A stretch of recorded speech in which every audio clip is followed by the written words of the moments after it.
guys, thank you so much for stopping by. My name is Jasenia, and today's video topic is what is bipolar disorder? So bipolar disorder is a major psychiatric illness. It's also actually categorized as a disability as well. 25 to 50% of people with bipolar disorder will attempt suicide at least once in their life, and 8 to 19% will actually succeed in taking their life. So now that I've touched on the severity of bipolar disorder, I just want to talk about the fact that everybody thinks they know what it is, and therefore the term is loosely thrown around like it's no big deal, like it's nothing. So for example, people will be like, oh, Jessica, she's so bipolar. She got angry at me today all of a sudden, and she was happy in the morning. And it's like, no, Jessica might not be bipolar. Maybe she just got upset at you because you were a jerk about something, or you did something to upset her. That doesn't mean, she's bipolar. Also, for somebody who, isn't living with this, they could possibly, recover quickly, be upset for a couple hours, maybe a little bit longer, and then be able to recover. But with somebody with bipolar, it might take a lot longer, because even if you're desperately trying to get out of that mood, you can't. And sometimes the worst part is there could be absolutely nothing, no reason causing your anger, your anxiety, your depression. It could just be just because. You could be sitting on the couch with your husband, watching a movie, having a good old time, and all of a sudden, boom, panic attack, and you're just spiraling, and you don't feel good, and just out of nowhere. So that can happen. And the easiest explanation of this is it's simply a chemical imbalance. So all of the neurotransmitters in your brain are sick, so they don't know when to give more or less of noradrenaline, dopamine, or serotonin. So simply, it's a chemical imbalance.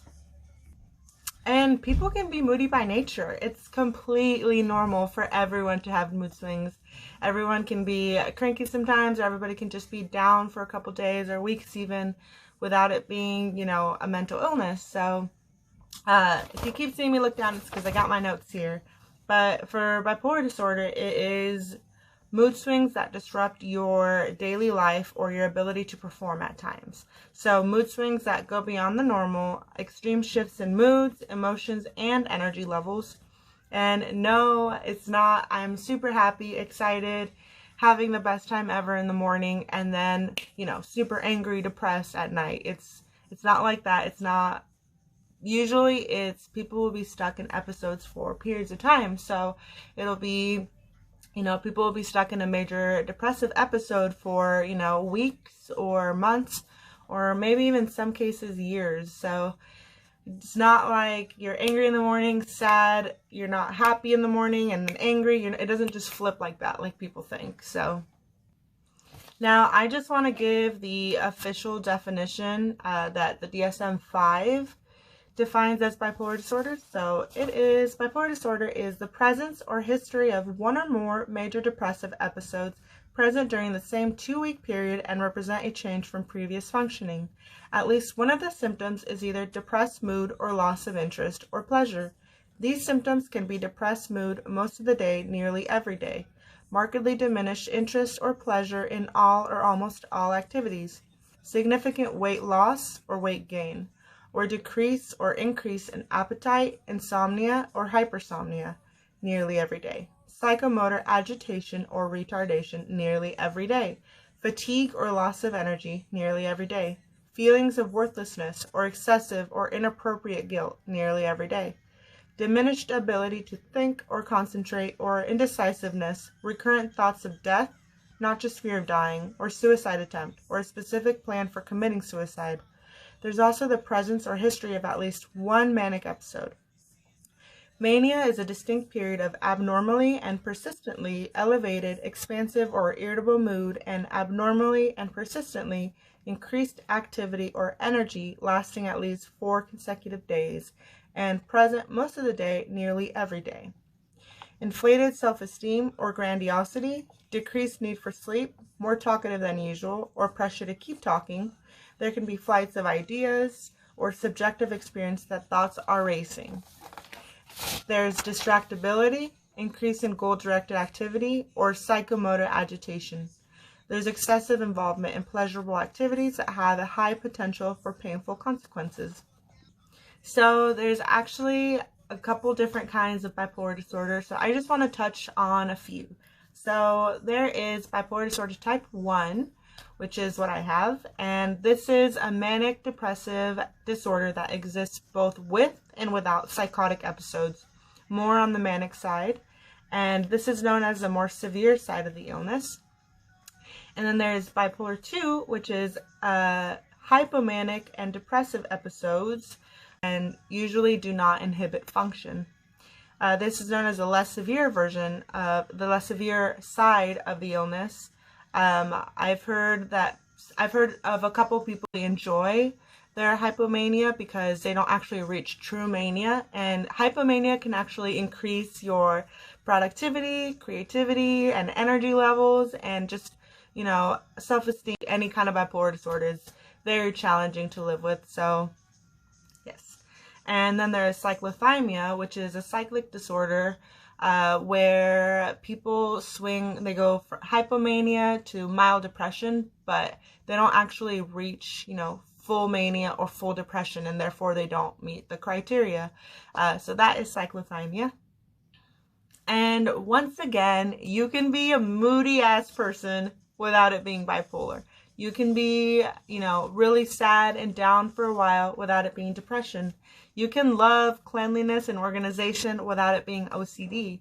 So with that being said, I just want to ask you to please think twice about saying, oh, I'm bipolar, or I'm so depressed today, when it's, you know, you're upset over somebody taking the last piece of chocolate cake.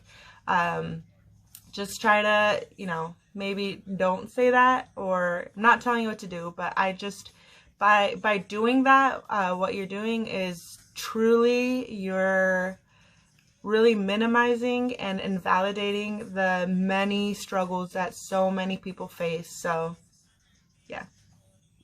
You know, like, people don't say, I'm so diabetic because today I didn't eat and all of a sudden I got really dizzy and I felt really sick and I fainted or whatever. People don't just say, I have diabetes. They, you know, if they think they have a health concern of that kind, you know, you go to the doctor and you get diagnosed and you get your medication or whatever you need for, you know, that health concern. And it's the exact same thing for mental illness. You know, you go to the doctor, you get diagnosed, you get the help that you deserve. And please do not use this as a way to self-diagnose. You know, it's okay if you think like, oh, all these symptoms are kind of like really similar to me, and maybe I think I have this. Like, I think I thought I knew already before I went to the doctor that I had bipolar disorder. I did all the research and I went to my doctor and was like, I'm feeling this way. Please let me know. And it took a doctor, and then I got referred to a counselor, a therapist, and then a psychiatrist, and it was a long process of, you know, taking all these different exams, talking before I reached my actual diagnosis, which, you know, I thought was bipolar. But it's still really important that you don't just self-diagnose and don't go to a doctor, because, you know, mental illness and bipolar disorder can actually get worse if left untreated. The episodes can get longer, more severe, harder to control, and just all around worse if left untreated. And actually, in some cases, it can actually be dangerous. Bipolar disorder is very damaging to your brain and to your body.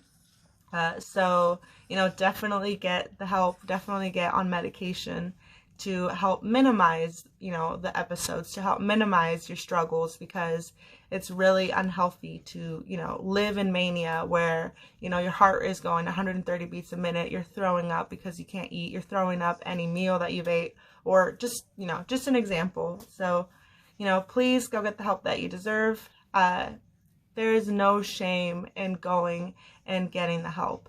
In fact, I think it makes you so much stronger when you admit that there's something that you might need help with, and it's a scary thing to go do because nobody wants that kind of diagnosis, but there's a lot of weight lifted off of your shoulders when you receive your official diagnosis, and there you have a better, clear path to what treatment and what, what changes you need to do in your life, make in your life in order to, help minimize your illness.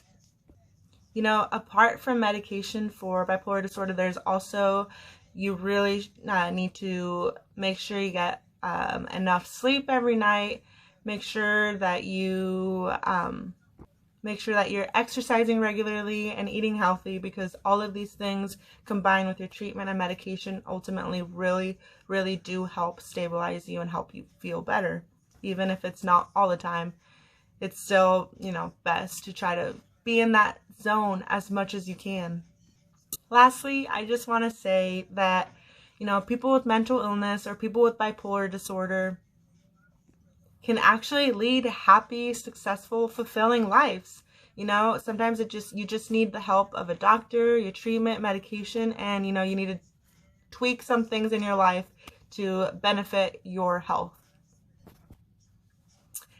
I will be putting out another video in the future about like different signs and symptoms, maybe some that, you wouldn't think are related to bipolar, like a way for you to get more information, and, it might motivate you to go get the help that you deserve.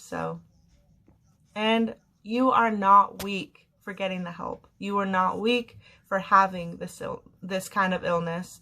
In fact, I think people with mental illness are actually some of the strongest people around, because, we continue to get up day by day by day without with the uncertainty of tomorrow, what tomorrow is going to be like. So I think that takes a lot of courage and a lot of strength to continue to grow.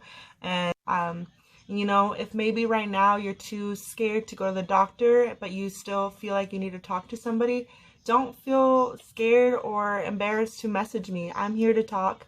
I've gone through a lot, so maybe I can share some of my experiences and, make you feel less alone, or maybe motivate you to, go to the doctor, maybe talk to you about what it was like so it can be less scary for you. So, if you want to talk, I'm here. And thank you so much for watching this video. I hope that you have a wonderful rest of your day. Bye.